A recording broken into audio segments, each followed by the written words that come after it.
बुला दो, हमारे बहू को बुला दो, हमारे बेटों को बुला दो। तो इसीलिए कहा कि अंत में मनुष्य जिसका चिंतन करते हुए, जिसका मतलब ध्यान करते हुए कहते अपने शरीर का त्याग करता है, तो उसी योनि को प्राप्त होता है।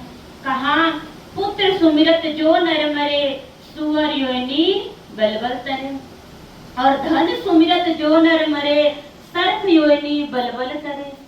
संतों ने कहा कि जो पुत्र का जैसे अंत समय आता है, मृत्यु निकट आती है, तो उस समय अगर परिवार का, पुत्र का, घर का चिंतन करते हुए अगर हमारा प्राण निकल गया कि हमारे जाने के बाद हमारे बच्चे कैसे रहेंगे, हमारा घर कैसे चलेगा, ऐसे ही सोचते सोचते अगर हमारा प्राण निकल गया, तो ऐसे जीव के लिए कहा कि वो सुअर की योनि को प्राप्त होता है। और जो धन को, जिन्होंने धन को संजो करके इकट्ठा कर करके रख रखा है और मरते समय उनका मन कहते हैं, उनका ध्यान धन में चला गया कि मैं मर जाऊंगी, मर जाऊंगा, तो मेरे धन का उपयोग कौन करेगा, मेरे धन का कहते इस्तेमाल कौन करेगा। तो देखो ऐसे जीव की कहते हैं वो जीव किस योनि में जाता है, तो कहा ऐसे जीव सर्प की योनि में जाता है। क्योंकि जो पुत्र सुमिरत मरता है तो सुअर की योनि में जाता है, क्योंकि सुअर के बहुत सारे बच्चे होते हैं। और जो धन का चिंतन करते हुए मरता है तो मणि वाला सर्प बनता है। और फिर मणि वाले सर्प बनने के बाद पता है क्या काम रह जाता है, जब भूख लगता है तो मणि वाला सर्प बिल से बाहर आता है और अपने मुंह से मणि को निकालता है, जिससे प्रकाश होता है। और उस प्रकाश को देख करके कीट पतंगे वहां पर इकट्ठे होते हैं और उस कीट पतंगे को खा करके सर्प अपना पेट भरता है, फिर मणि को मुंह में दबा करके फिर बिल में घुस जाता है। बस इतना ही तक देखो उसका काम रह जाता है। तो आप लोग देखो इस पर विचार करना चाहिए कि वो कौन सा ज्ञान है, वो कौन सा नाम है जिसे जानने के बाद मनुष्य आवागमन के चक्कर से मुक्त हो जाता है, जन्म मरण के बंधन से मुक्त हो जाता है, फिर उसे बार बार जन्मना और मरना नहीं पड़ता। लेकिन हम माताओं बहनों इस पर कभी विचार नहीं करते। और साधु संत जो होते हैं वो कहते हैं आपको इसीलिए समझाते हैं, सत्संग सुनाते हैं, क्योंकि साधु संतों का कोई आपसे स्वार्थ नहीं होता है। जैसे कहा वृक्ष कबहु फल न भखे, नदी न सींचे नीर, परमारथ के कारणे साधु न धरा शरीर। अभी आम के पेड़ पर बहुत सारे आम लगे थे, लेकिन उस आम को किसने खाया? हम लोगों ने ही खाया। लेकिन आम के पेड़ ने कभी ये नहीं पूछा कि तुम्हारा धर्म क्या है, तुम्हारा कौम क्या है, तुम्हारा मजहब क्या है। आम देखो तोड़ने के लिए हम उसे कंकड़ भी मारते, पत्थर भी मारते, डंडा भी मारते, फिर भी उसके बदले आम का पेड़ हमें मीठे मीठे फल देता।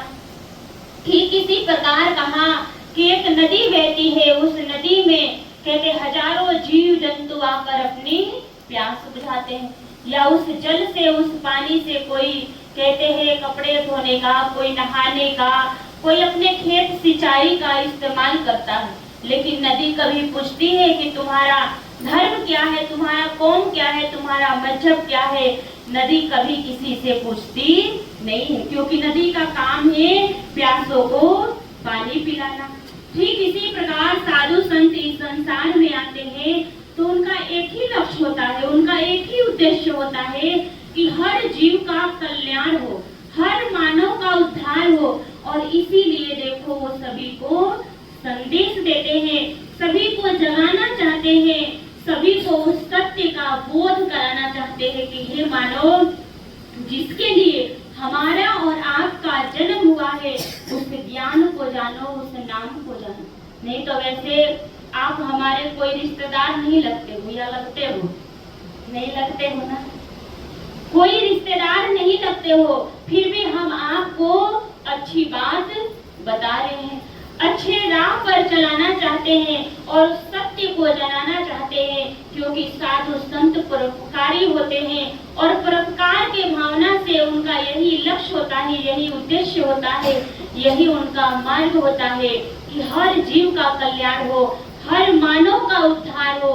इसीलिए वो जगह जगह सत्संग करते हैं और आप लोगों को भी सत्संग करने के लिए कहते हैं, क्योंकि इस सावन के महीने में स्वयं देखो भगवान शिव को सत्संग इतना प्रिय है।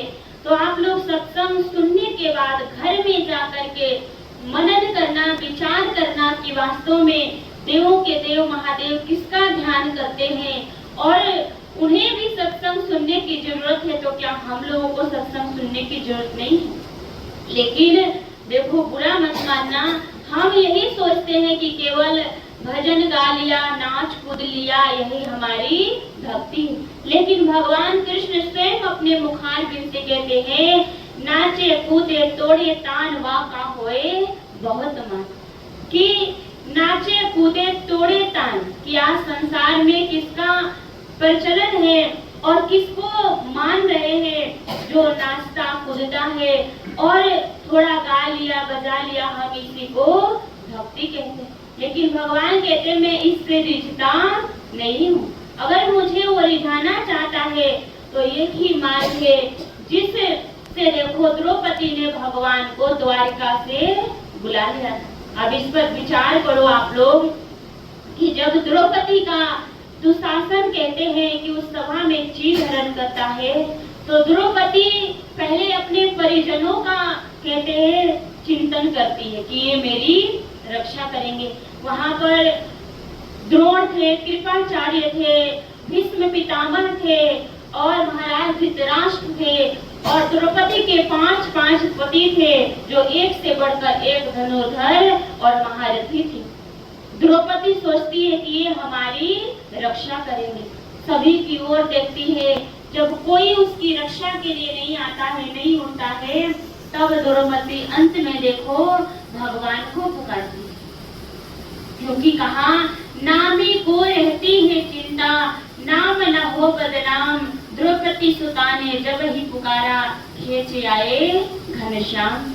कि नामी रूपी भगवान को चिंता रहती है कि मेरे भक्त को कहते हैं कोई दुख कोई कष्ट ना पहुँचे, और इसीलिए नाम के जरिए से द्रौपदी ने पुकारा, तो नाम के जरिए से भगवान खींचे हुए चले आए।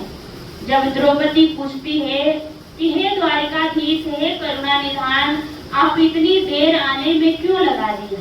तब भगवान कहते हैं हे कृष्णा, तूने ही बुलाने में देर किया, क्योंकि तू जानती थी कि मैं तेरे हृदय में ही रहता हूँ, लेकिन तूने फिर भी मुझे कहा द्वारिकाधीश आकर के मेरी लाज बचाइए। फिर मुझे तेरे हृदय से निकल करके द्वारिका जाना पड़ा, फिर द्वारिका से आने में देर हो गया, क्योंकि कहा देखो जहाँ भी जिसने मुझे पुकारा वही प्रकट हो दिया सहारा, कटे हैं उनके दुखों के बंधन जो मेरे चरणों में आ चुके हैं। भगवान कहते हैं कि जहाँ भी जिस घड़ी भी जिस मुसीबत में भक्त मुझे पुकारता है तो मैं दौड़ा हुआ चला आता हूँ। लेकिन कब आते हैं?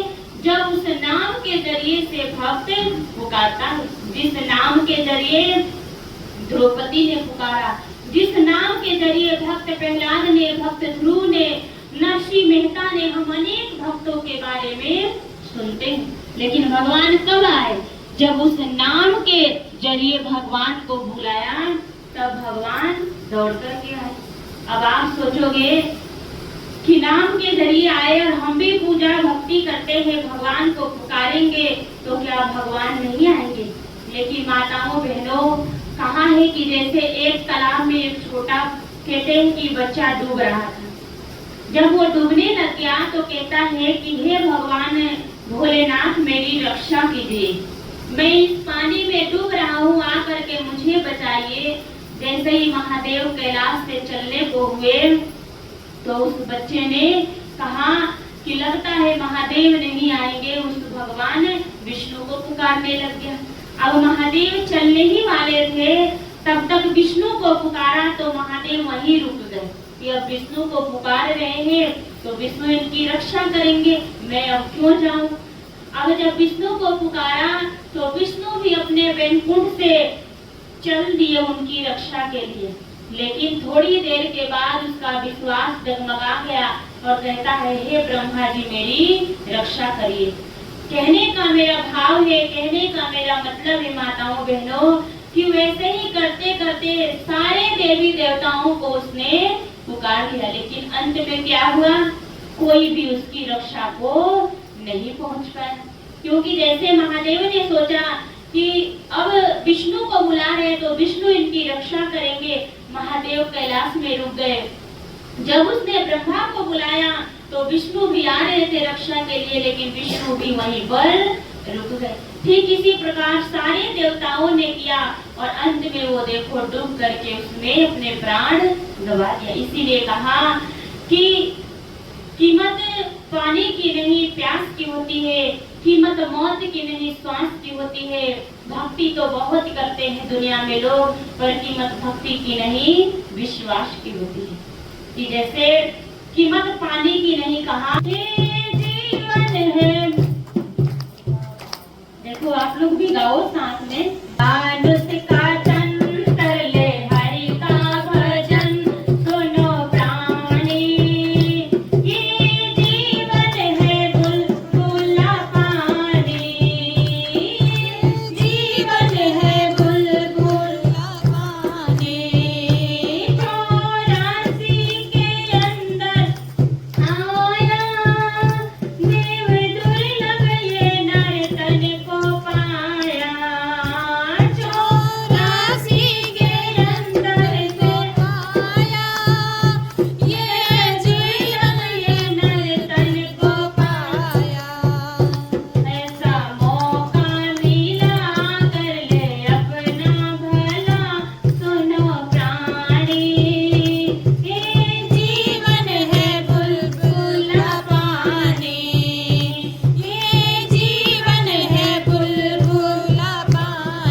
भाग्य मानुष तन पावा। भगवान राम चाहते तो ये भी कह देते बड़े भाग्य शेर तन पावा, बड़े भाग हाथी तन पावा। क्योंकि अगर शेर आ जाए तो कोई यहाँ रुकेगा नहीं। शेर से सभी खौफ खाते हैं, सभी भयभीत रहते हैं, सभी डरते हैं।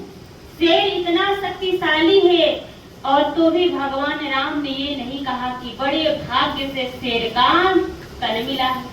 अगर हाथी पागल हो जाए और कहते हैं वो गली में निकल जाए तो सबका घर जो भी गली में मिलेगा सबको रौंदता कुचलता चला जाए।